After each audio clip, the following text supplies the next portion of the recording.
देखें, ये इंटरम में तो फैसले नहीं हो सकते। इंशाअल्लाह ताला अगली गवर्नमेंट जब आएगी, इलेक्ट होकर आएगी, 5 साल के लिए आएगी, तो ये पॉलिसी है। पॉलिसी बनाने के लिए ये अभी तो सिर्फ फायर फाइटिंग हो रही है मईशत को उसमें से निकालने के लिए, तो ये बेसिकली पॉलिसी डिसीजंस हैं जो इंशाअल्लाह ताला आने वाले वक्त में जब एक स्टेबल हुकूमत आ जाएगी 5 साल के लिए, वो अपने पॉलिसी डिसीजंस खुद लेगी। जब इमरान की हुकूमत के वक्त लोग उठाए जा रहे थे, लापता हो रहे थे, और आज भी उठाए जा रहे हैं और लापता हो रहे हैं, इस पर आप क्या कहेंगे? मुझे अभी एक सहाफ़ी साहब, आपने शायद कोई सवाल पूछा था, तो मैंने उनको ये कहा कि मुझे बड़ी खुशी है कि शहबाज शरीफ साहब ने वो मुदस्सर नारो के का जो केस है उसको टेकअप किया है, और मुझे उम्मीद है कि इंशाअल्लाह ताला वो इसमें कुछ ना कुछ ब्रेक थ्रू करने में कामयाब हो जाएंगे। क्या देखिए, आपके इलेक्शन जो है आप पहले होते देख रही, या फिर हुकूमत जो है इमरान खान जो इस्लामाबाद का मार्च कर रहे हैं, माजराई करने आ रहे हैं, उससे निपटने की तैयारी कर रही है? आपकी क्या कहते हैं? मैं तो पहले ये बात कह चुकी हूँ, वो आजकल कह रहे हैं कि मैंने बड़ा इन स्विंगर कराया, तो मैं तो पहले ये कहूंगी कि इन स्विंगर तो जिसने कराया है, आप अपने पहले कोच का नाम बताएं कि कौन सा कोच है जो आपको ये मशवरे दे रहा है। और दूसरी बात मैंने आपको अभी कही है कि इमरान खान का जो लाडलापन है उसको प्रोटेक्शन देने वाले अगर अपनी इस चीज को छोड़ दें, इस रविश को छोड़ दें, तो इमरान खान को सॉर्ट आउट करना 3 दिन से ज्यादा का काम नहीं है। क्योंकि कौन दे रहा है ये तो अल्लाह बेहतर जाने कौन दे रहे हैं, वही जो कोच साहब हैं वही दे रहे हैं। अच्छा मैडम, अभी आपने नाम एक लिया अपनी प्रेस कॉन्फ्रेंस में इलेक्शन कब होने जा रहे हैं और उसमें मुस्लिम लीग नून को कौन लीड करेगा? देखिए, आइडियली इंशाअल्लाह ताला जो इलेक्शन है वो अपने टाइम पे होना चाहिए। किसी बुली के, किसी फॉरेन फंडेड फितना के प्रेशर पे कोई फैसला नहीं होना चाहिए, और इलेक्शन को 5 साल बाद अपने टाइम पर होना चाहिए, और अपने टाइम पर उम्मीद है इंशाअल्लाह ताला कि अपने टाइम पे ही होगा।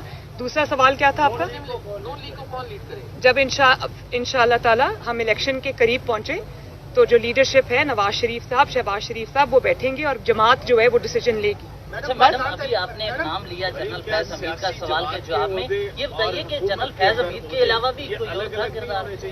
वैसे मैं principally I am not talking about PMLN only, principally I agree with that, क्योंकि जब आप हुकूमत में आ जाते हैं तो जमात सफर करती है, बिकॉज आपके पास टाइम नहीं होता।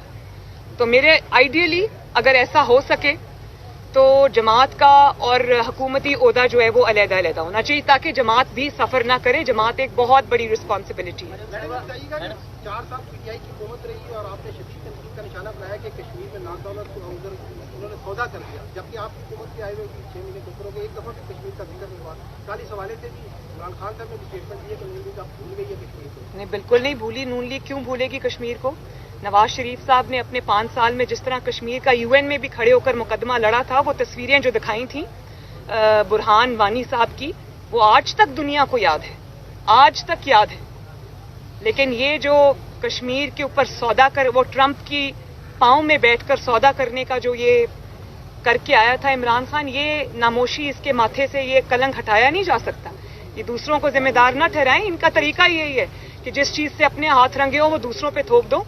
इसी तरह ये जो अभी इन्होंने पहले जब निकले हुकूमत से तो इन्होंने कहा अमेरिका ने मेरे खिलाफ साजिश कर दी, और एंटी अमेरिका नारे अपने खुद भी लगाए और अपने जलसों में भी लगवाए, और कहा कि मेरे खिलाफ फॉरेन साजिश हो गई है और मेरे खिलाफ ये इम्पोर्टेड हुकूमत आ गई है। तो आप इस शख्स की ज़हनी हालत देखें, ये मेंटली डिरेंज्ड आदमी है, और मैं ऑनेस्टली समझती हूँ कि मेंटली चैलेंज्ड है। आप ये देखें कि अब क्या हो रहा है, अब 25,000 रुपया देकर $25,000 पे डेविड फेंटन को हायर किया है कि सेनेटर्स और कांग्रेसमैन में लॉबी करने के लिए, जिस डेविड की नॉन पोजीशन है कि वो पाकिस्तान के एटॉमिक प्रोग्राम के खिलाफ खड़ा रहा है और कैंपेन करता रहा है, उसको इसने हायर कर लिया है। तो मैं ये अभी जो एम्बेसडर रफेल आई थी, उनसे खुफिया जो मीटिंग कर रहे थे, तस्वीर बाहर आ गई, तो मैं ये पूछना चाह रही थी कि उनको क्या बता रहे थे।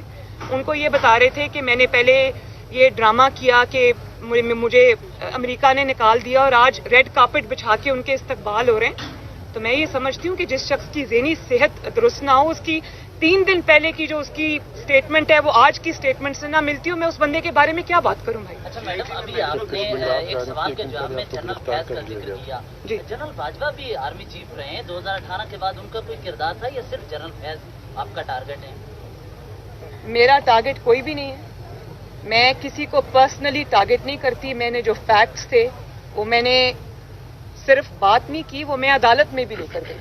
मेरा टारगेट कोई भी नहीं, मेरा मुकदमा जो है वो सिर्फ और सिर्फ उस पे मबनी है जो फैक्ट्स हैं, और फैक्ट्स को आप नहीं बदल सकते। मरियम फराह गोगी के खिलाफ जो एक मुकदमा था वो खत्म कर दिया गया है, और आप हीरो की अंगूठी का भी अक्सर जिक्र करती हैं, तो वो हीरो की अंगूठी के स्कैंडल में क्या पेशरफ्त हुई है? मलिक रियाज को शामिल तफ्तीश किया जाएगा या नहीं? देखिए मेरी बात सुने, मैं हीरो की अंगूठी का जिक्र नहीं करती, वो ये खुद कर रही हैं कि 3 कैरेट का डायमंड नहीं चाहिए, 5 कैरेट का डायमंड चाहिए, क्योंकि फाइल पे सिग्नेचर्स होने। पेशरफ्त क्या है? तो अगर पेशरफ्त नहीं हुई तो इस पे पेशरफ्त होनी चाहिए।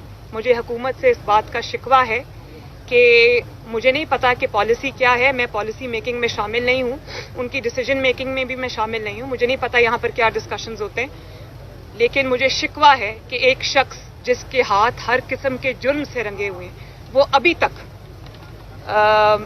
जो है वो किसी केस का, किसी सजा का उसको सामना नहीं है।